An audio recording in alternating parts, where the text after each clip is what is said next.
Bahá'u'lláh, cuyo nombre significa la gloria de Dios, nació en Teherán, la capital de Persia, actual Irán, el 12 de noviembre de 1817, entre el amanecer y la salida del sol del calendario solar de aquella época y la fecha correspondiente de su nacimiento en el calendario lunar musulmán es el segundo día del Muharram del 1233 DH. Actualmente, aunque tradicionalmente se celebraba su nacimiento el 12 de noviembre por una cuestión del equinoccio, a partir del año 2014, la fecha de su natalicio cambia cada año. En el 2021, su fecha de nacimiento caerá el día 7 de noviembre. Bahá'u'lláh fue el mensajero de Dios que fundó la fe Bahá'í.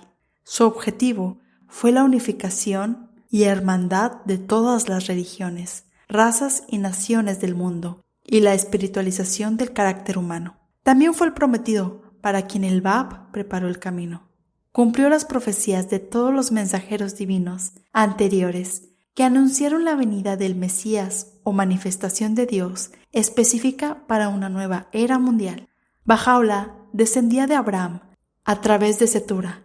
También era descendiente de Zoroastro y del antiguo rey Yazdirigir de Persia, así como de Isaí, que según el Antiguo Testamento fue padre del rey David. El día en que nació Bahá'u'lláh, la humanidad entera ignoraba el significado del nacimiento de aquel que estaba destinado a otorgar al mundo tan incalculables bendiciones, a excepción de un sabio inspirado y santo. Ese día, aquel sabio, llamado Shah Ahmad, que tenía por aquel entonces 64 años de edad, visitaba Teherán intencionalmente, porque había intuido que el esperado mensajero iba a nacer ese día. Conocía profundamente las profecías y durante 24 años había enseñado que se acercaba el nacimiento del prometido, a quien Dios enviaría para dar un nuevo y asombroso mensaje. Cuando Bahá'u'lláh nació, Shah Ahmad, aunque no había visto al niño, reconoció plenamente el significado de este auspicioso acontecimiento y añoraba pasar los últimos días de su vida en las vecindades de la corte de este rey divino que acababa de nacer. Pero esto no debía ser. Bahá'u'lláh fue el hijo mayor de Mirza Abbas de Nur, un visir o ministro de Estado. Su familia era rica y distinguida. Muchos de sus miembros habían ocupado importantes cargos en el gobierno y en el servicio civil y militar en Persia. Aún en su niñez, Bahá'u'lláh tenía una mentalidad mucho más avanzada que la correspondiente a su edad y su época. Nunca asistió a la escuela ni tuvo profesores privados. Su capacidad era tan extraordinaria y prematura que cuando tenía solamente 7 años se presentó ante el rey de Persia y defendió a su padre, quien había sido víctima de acusaciones falsas por parte de adversarios envidiosos, y estableció convincentemente su inocencia. Abdul-Bahá, hijo mayor de Bahá'u'lláh, relató los siguientes detalles sobre los primeros años de su padre. Desde su niñez fue extremadamente bueno y generoso. Era gran amante de la vida al aire libre, pasando gran parte de su tiempo en el jardín o en los campos. Tenía un extraordinario poder de atracción que todos sentían. Las gentes siempre se reunían en torno a él. Los ministros y otras personas de la corte lo rodeaban y los niños también lo amaban. Contaba apenas 13 o 14 años y ya era renombrado por su sabiduría. Podía hablar sobre cualquier tema y resolver cualquier problema que se le presentara. En grandes reuniones discutía asuntos con los mulás principales y explicaba intrincados problemas religiosos. Todos ellos solían escucharlo con el más grande interés. Cuando Bahá'u'lláh tenía 22 años, murió su padre y el gobierno quiso que él lo sucediera en su cargo en el ministerio, como era costumbre en Persia. Pero Bahá'u'lláh no quiso sucederlo en el cargo en el ministerio. Entonces dijo el primer ministro: «Dejadlo solo, este puesto no es digno de él. Tiene en vista propósitos más altos. Yo no puedo comprenderlo, pero estoy convencido de que está destinado para una elevada carrera. Sus pensamientos no son como los nuestros. Dejadlo tranquilo». En la flor de la juventud, Bajaula se casó con Nabat, hija de una prominente figura de la época, un alto funcionario del gobierno. En el año de 1844, año del comienzo de la era Bahá'í, el precursor de Bajaula, el Bab, empezó a preparar el camino, anunciando que la manifestación de Dios, prometida por los mensajeros divinos de todas las religiones, pronto se daría a conocer. Bajaula estuvo entre los que se adhirieron a esta nueva causa y sufrieron enormemente por ella, casi desde sus comienzos, antes de revelar su propia identidad de prometido, desechando toda idea de interés personal, sin importarle su riqueza ni su posición social. Integró las filas del Bab y se levantó con entusiasmo y energía inagotable para difundir las nuevas enseñanzas. Tenía entonces 27 años. Este joven bello, de corazón noble, conmovió a las almas por su magnética elocuencia, la pureza de su vida, la dignidad de su porte, la lógica incontrovertible de sus argumentos y por sus múltiples muestras de bondad y amor. Qué extraño que seres tan santos y maravillosos como los mensajeros de Dios deban estar siempre sometidos a tanta crueldad y sufrimiento. Los enemigos, siempre vigilantes y envidiosos de Bajaula, se dieron cuenta de la influencia que su sola presencia ejercía sobre todos los que llegaban a él y de la profunda conmoción que estaba causando en su país. Por eso empezaron a conspirar en su contra. Bajaula sufrió una larga serie de persecuciones y torturas.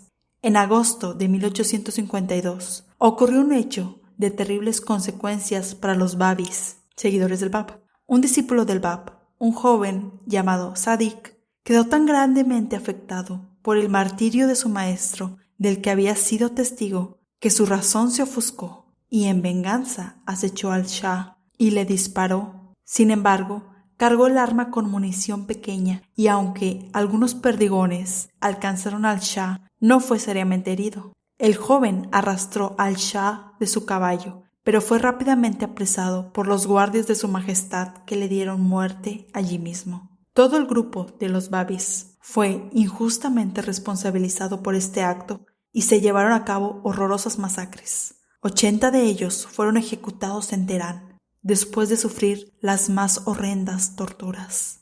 Muchos otros fueron arrestados y encarcelados, entre ellos Bajaula, quien escribió después: por la rectitud de Dios, de ninguna forma estábamos vinculados a ese hecho aciago y nuestra inocencia fue indiscutiblemente establecida por los tribunales. No obstante, nos aprendieron y, desde Niyavarán, que por ese entonces era la residencia de su majestad, nos condujeron a pie y encadenados, con la cabeza descubierta y descalzos a la mazmorra de Teherán. Un hombre brutal, que nos acompañaba a caballo, nos arrebató el sombrero mientras éramos arreados apresuradamente por una tropa de verdugos y oficiales. Fuimos consignados durante 4 meses a un lugar pestilente, más allá de toda comparación. Era preferible un angosto y oscuro foso a la mazmorra en que este agraviado y otros agraviados, en forma similar,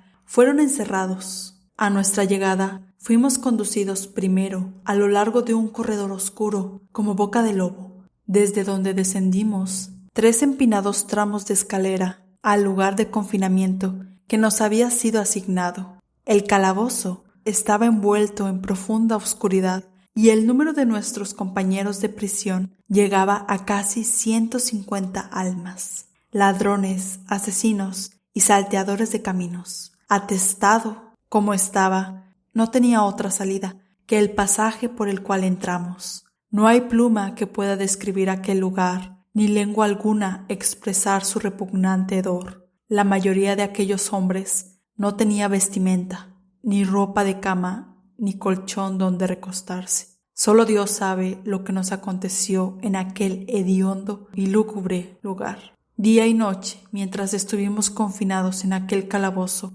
meditábamos sobre los hechos, la condición y la conducta de los babis, preguntándonos qué indujo a gente tan magnánima, tan noble, tan inteligente, a perpetrar acto tan audaz y ultrajante contra la persona de su majestad. Por consiguiente, este agraviado decidió levantarse después de ser puesto en libertad y emprender con el mayor vigor la tarea de regenerar a esa gente. Cierta noche, en un sueño, se escucharon por doquier estas exaltadas palabras: verdaderamente, nosotros te haremos victorioso, por ti mismo y por tu pluma. No te aflijas por lo que te ha acontecido, ni temas, porque tú estás a salvo. Dentro de poco, Dios hará surgir los tesoros de la tierra, hombres que te ayudarán por ti mismo y por tu nombre, para lo cual Dios ha hecho revivir los corazones de aquellos que le han reconocido. Esta fue la primera indicación que recibió sobre su misión divina en la tierra. Fue en esa oscura mazmorra donde el más grande espíritu descendió sobre Bahá'u'lláh.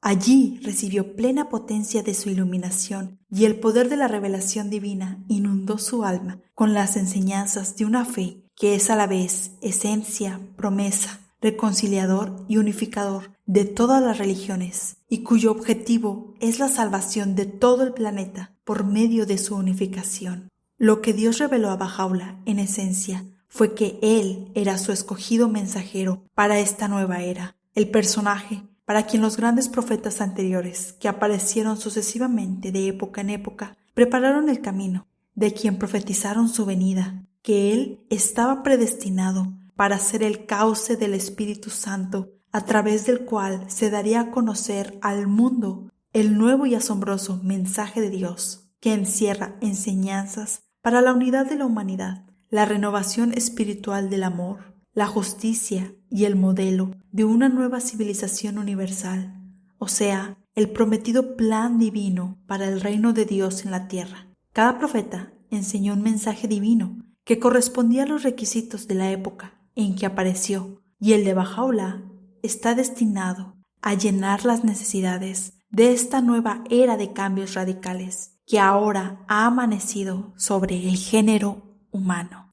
Esta fue la Divina Sinfonía para Enseñanzas Bahá'í. En nuestro siguiente episodio continuaremos hablando sobre Bahá'u'lláh. No se lo pierdan.